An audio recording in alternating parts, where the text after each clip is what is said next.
Ayo,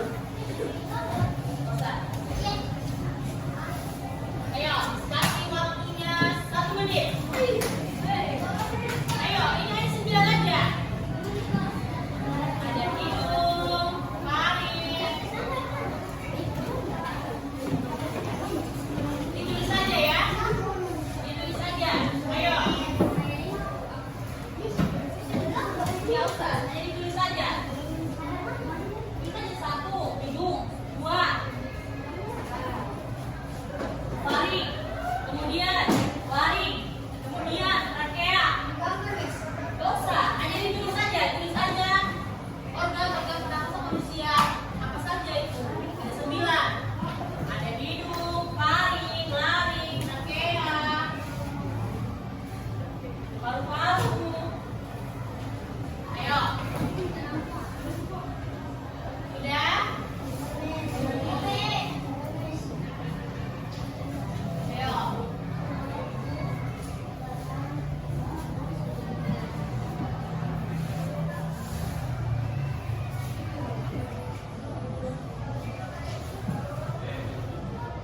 Nah.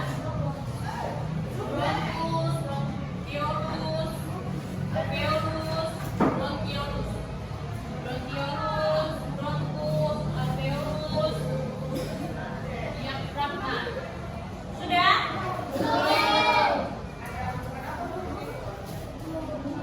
Bronkiolus. Bronkus sudah?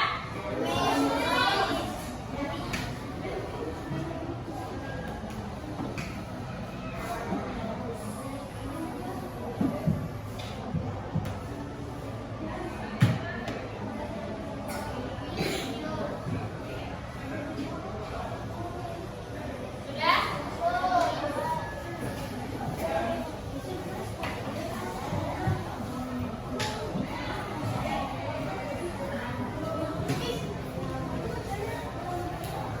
Bronkus, bronkiolus, alveolus, diafragma.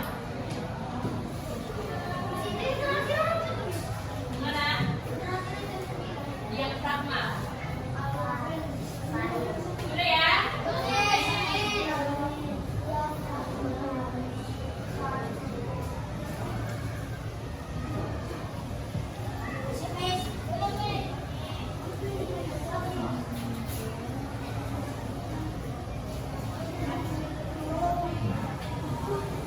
Ayo, kita dulu. Sudah ya?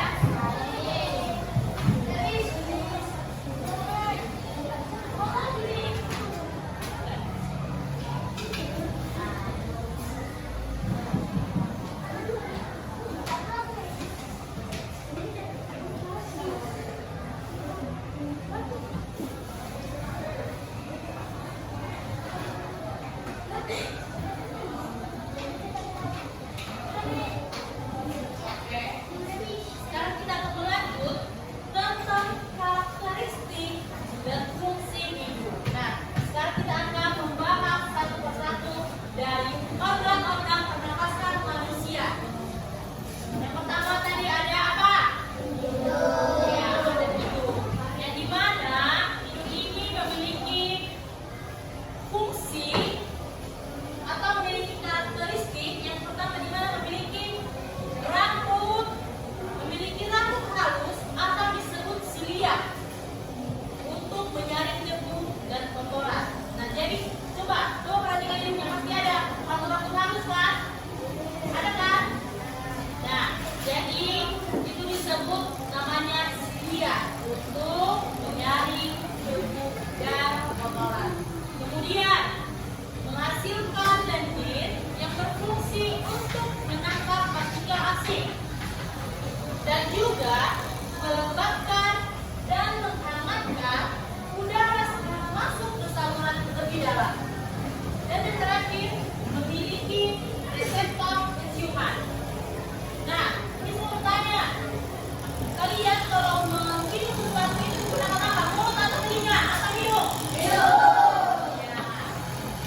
faring, yang dimana karakteristik dari faring ini merupakan saluran yang berbentuk tabung pendek yang juga merupakan bagian dari sistem pernapasan dan pencernaan.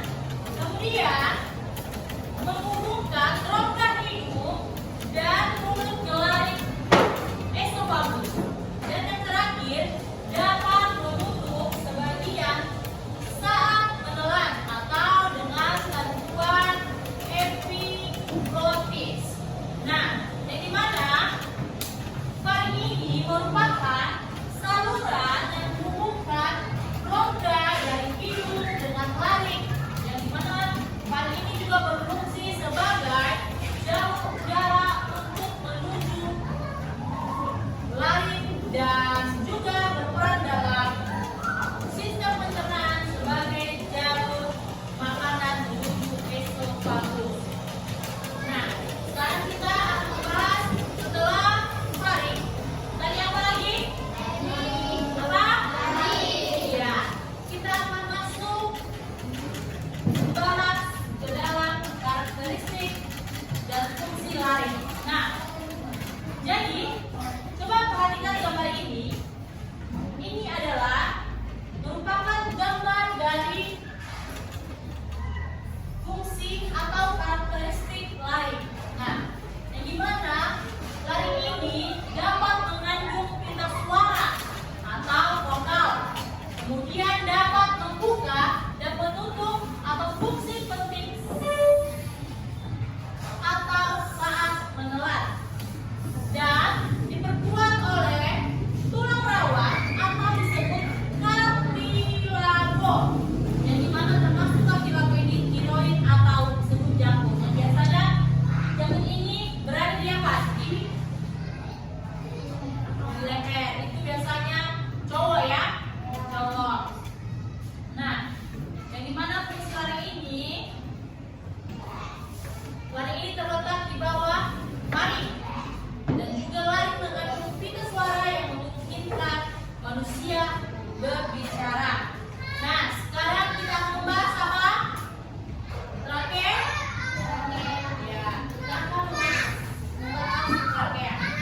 Kita akan bahas karakteristik dan fungsi trakea. Nah, trakea ini memiliki tabung panjang atau dengan cincin tulang rawan yang berbentuk C, dan juga dindingnya dilapisi silia dan lendir untuk menangkap partikel asing, dan cincin tulang rawan mencegah trakea kolaps saat bernapas. Nah, jadi ini adalah gambar dari trakea. Kemudian kita akan membahas tentang karakteristik dan fungsi paru-paru. Nah, yang dimana paru-paru ini terdiri dari paru-paru kanan atau disebut 3 lobus dan kiri disebut 2 lobus. Nah, paru-paru ini dilindungi oleh selaku tipis bernama pleura. Nah, paru-paru kiri lebih kecil karena ada jantung dan juga mengandung jutaan alveolus.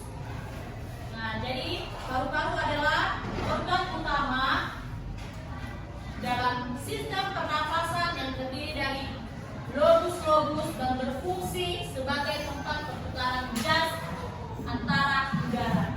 Nah, kemudian kita akan membahas tentang karakteristik dan fungsi bronkus. Nah, jadi coba perhatikan gambar ini adalah gambar dari bronkus. Nah, bronkus ini merupakan percabangan dari trakea kiri dan kanan. Bronkus kanan lebih besar dan lebih pendek dibandingkan kiri, dan dindingnya juga dilengkapi oleh silia dan lendir. Oke, sekarang kita akan membahas tentang karakteristik dan fungsi bronkiolus. Nah, bronkiolus ini merupakan percabangan dari trakea kiri dan kanan. Bronkus kanan lebih besar dan lebih pendek dibandingkan kiri. Kemudian dindingnya juga dilengkapi oleh silia dan lendir. Nah, jadi bronkiolus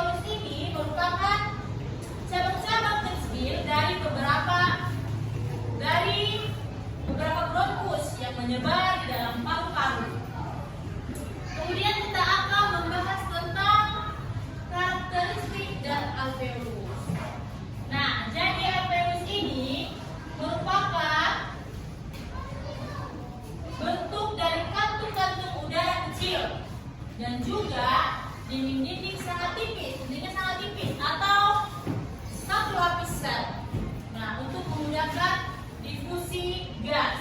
Nah, alveolus ini juga dikelilingi oleh pembuluh darah kapiler dan juga permukaannya sangat luas dan memaksimalkan pertukaran gas. Nah, jadi alveolus ini adalah kantung udara kecil yang di ujung bronkiolus tempat untuk pertukaran gas hingga oksigen dari udara masuk ke dalam darah dan karbon dioksida.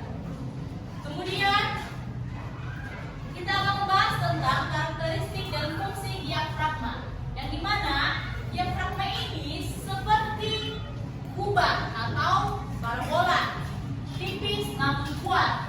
Nah, diafragma ini, di bawah diafragma terdapat paru-paru yang memisahkan rongga dada dari rongga perut. Nah, diafragma memiliki otot skelet atau dapat dikendalikan secara sadar meskipun biasanya otomatis. Nah, jadi diafragma ini adalah otot utama dalam pernapasan.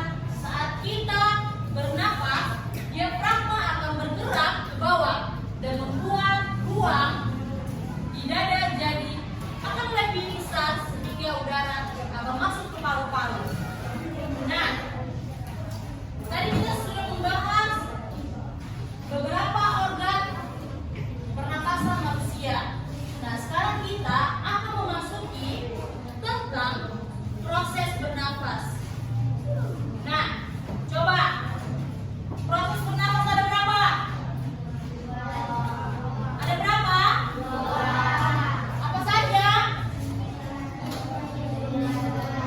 Mana suaranya? Atau menghirup udara. Kemudian kurang semangat. Proses bernapas ada berapa? Yang pertama apa? Yang kedua? Ya, inspirasi itu adalah saat kita menghirup udara, dan ekspresi adalah saat kita mengeluarkan udara. Jadi itu adalah disebut inspirasi dan ekspresi. Nah, kita akan membahas tentang inspirasi. Nah, yang dimana inspirasi ini diafragma akan berkontraksi sehingga turun dan mendatar. Kemudian otot dada berkontraksi atau tulang rusuk akan naik. Nah, rongga dada akan mengecil sehingga tekanan dalam paru-paru akan menurun dan juga udara masuk ke paru-paru sehingga oksigen diserap oleh darah yang disebut apa? Alveolus. Ayo perhatikan isinya ya. Kemudian kita akan membahas tentang ekspresi.